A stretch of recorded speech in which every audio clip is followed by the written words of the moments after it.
જય થાય આપણે બે બગામાં આયેલા અમે સાધુ સંતો બધા તમારી હારે જ છે બસ બીજું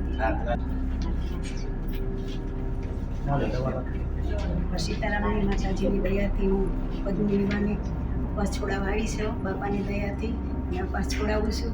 બોલો બજરંગદાસ બાપાની જય કારવેરવ દાદાની જય મા આશાપુરા ભવાની માતાની જય જય સીતારામ જય સર્વેશ્વર બધે વિજય થાય એમની પ્રાર્થના છે શક્તિ દેજો આપણને આગળ વધે અને અસત્યના કામ માતાજી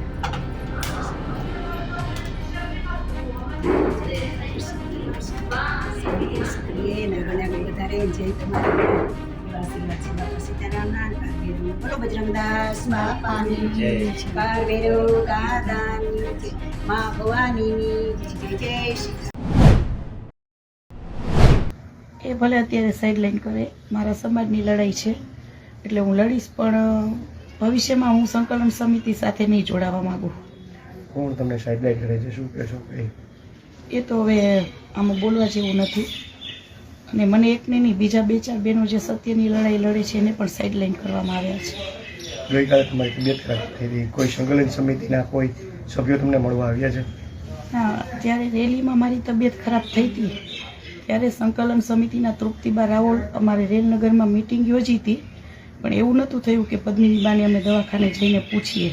રેલીમાં પણ મારી તબિયત લથડી હતી બધાને ખ્યાલ છે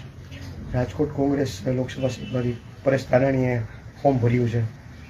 બરોબર એમનું નામ આવ્યું છે તો ગઈકાલે તેમે આશાપુરામાના મંદિરે ગયા હતા ત્યાં કેટલીક ક્ષત્રિય મહિલાઓ ભાવુક થઈ અને એના ઓરડા કરી હતા શું કહેશો સંકલન સમિતિ પહેલાં એવું કહેતી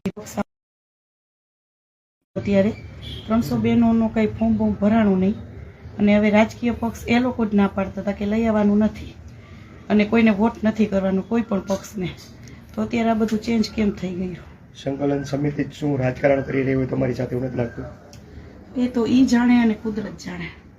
પદ્મિનીબાનું હવે સ્ટેન્ડ શું રહેશે કારણ કે પારણા કર્યા પછી સમાજની સાથે હું રહીશ સમાજની મને લાગણી જેવી છે એવી રહેશે હંમેશા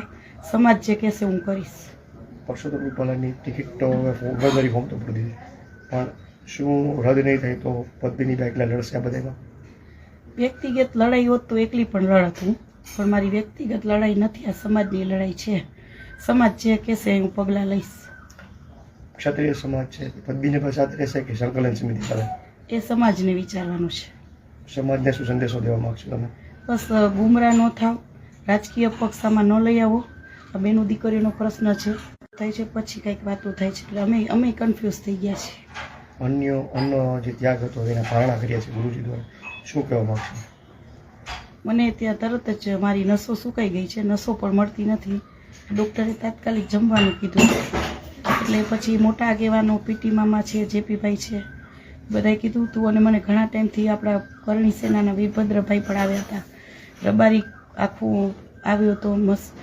મુસલમાન સમાજ આવ્યો હતો પારણા કરાવવા માટે પણ મારે લડત દેવી હતી એટલે હું ત્યારે પારણા નથી કરી પણ અત્યારે જરૂરી થઈ ગયું હતું